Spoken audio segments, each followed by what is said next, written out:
Good morning, thank you for the invitation. I will try to address the topic regarding spinal fusion in axial pain and whether this is justified. Some introduction is always necessary. So chronic low back pain is defined the pain that is lasting more than 3 months, and it's the most common reason for missing work across all social work. The probability to return, it's negligible. It's after respiratory tract infection, the second most common reason for visit to a physician. It affects pretty much all the population, it's 80%. And in the US, where we have significant statistics, we know that afflicts about 10 million people annually. And the cost is about $100 billion annually, and most of it's because of decreased wages and productivity. We think that's what we have in mind, that most of the patients with low back pain have good prognosis, and only 10% will have pain after 3 weeks. Well, this is not really the truth, because low back pain is more complex and have frequent recurrences, and about 30% of the patients will experience moderate or intensive pain continuously or intermittently. So, and about 20% of those patients will have long-term limitations, so it's more complicated than we have in mind. Of course, it starts with the degeneration of the disc, which is part of the normal aging process. And after the disc, the facet joint will follow. So pretty much it's a cascade of events that starts here, and it ends with facet generation and osteophyte formation and stenosis. Well, is all axial pain secondary to degenerative disc disease? Well, not really. There are other also factors such as fascial pain and things that we don't know. We definitely know that as we grow older, there are symptomatic subjects that have degeneration, have an MRI like this, which is not related to any symptoms. And we can even relate symptoms with degenerative disc disease, even with sophisticated methods such as discography. Therefore, we have abandoned the later. So we are trying to be as conservative as possible, and very cautiously we're moving to the fusion, which is considered always the last option. And when we're talking about conservative treatment, it's education, physical therapy, and patient management. And also in the surgical treatment, there's also total disc replacement. So although we like this X-ray, we always have to bear in mind that this is similar to this X-ray. It's fused arthrosis, very far away from this X-ray. And despite good RCTs on total disc replacement and that are showing pretty much even results or even better, we're still far away from here. So what are the statistics today? We know that spinal fusion is a procedure very often is one of the most common surgical procedures in the States. So from 2004 to 2015, they've seen about 60% of increasing of the rate of this operation, and the hospital costs increased about 180% the last 10 years to pretty much close to $10 billion US dollars. If you see this graph here, you'll see that the fusion rate for spondylolisthesis and scoliosis increased, but the fusion rate for degenerative disc disease has decreased. This pretty much is reflecting the controversy, and and also the fact that the insurance company are not really compensating for the operation. So this is what Blue Cross Blue Shield will pay for. These are the indication. They are not paying for degenerative disc disease.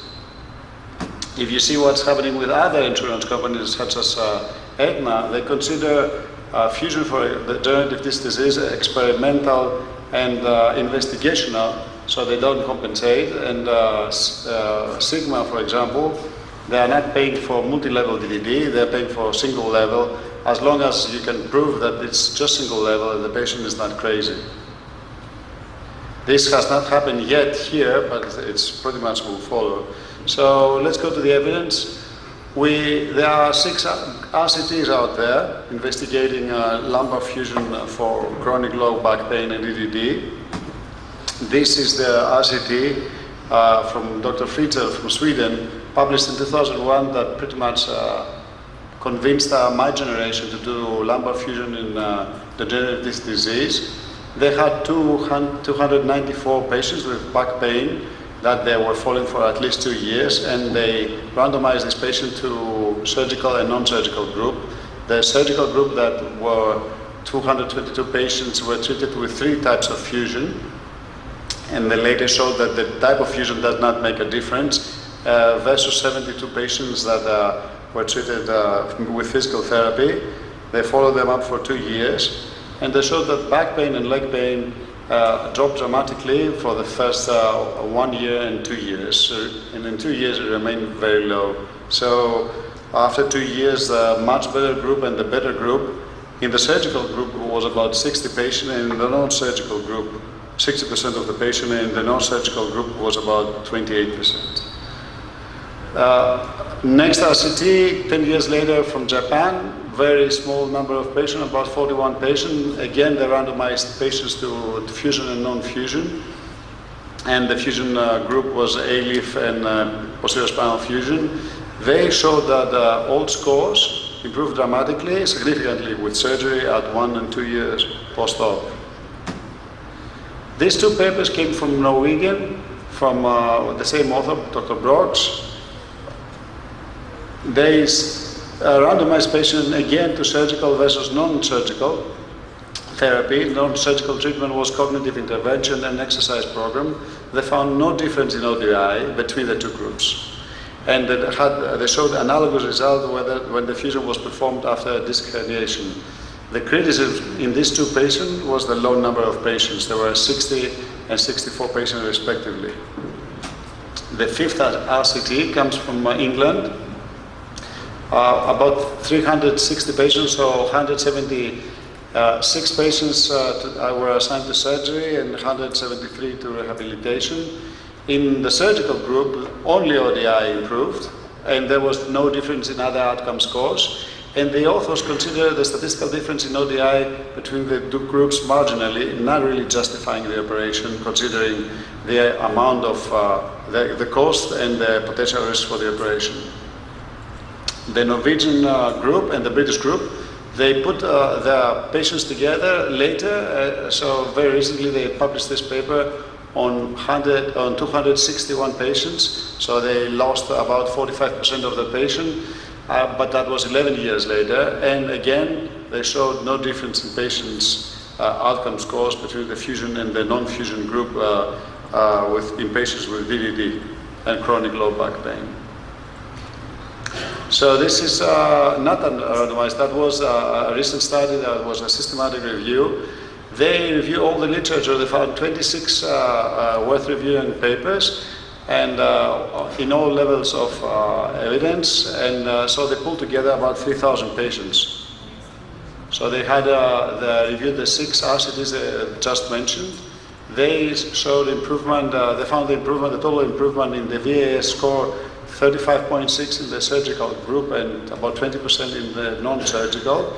In the ODI, 29% and versus 17.5% in the non-surgical. So with pooled data, they think there is improvement with surgery. They also reviewed the 12 prospective randomized studies that were comparing techniques. So they pulled about 1,400 patients. They found improvement in all the scores, close to 50%.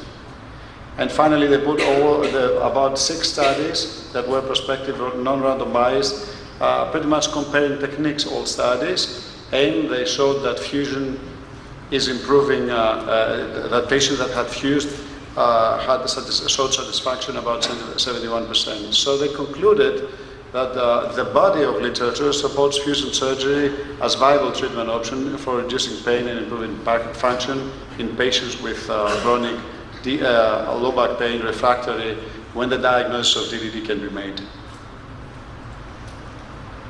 So where does that leave us? Does fusion have a role? Yes, definitely, but in carefully selected patients. And the identification of the right patient is difficult. and the patient really has to fail all non-operative treatment options for an extended period of time. Sometimes we are not really aware of what the patient has done. The patient says that has had physical therapy, but we don't know what that was or what kind of injection he had. So in a nutshell, in my practice, I try to treat only patients with 1 or 2 level disease. They have to be sane. They have to fail conservative treatment that I have supervised for at least 1 to 2 years, and yet I'm still trying to do my best to avoid these patients, although those that are treated, they do relatively well.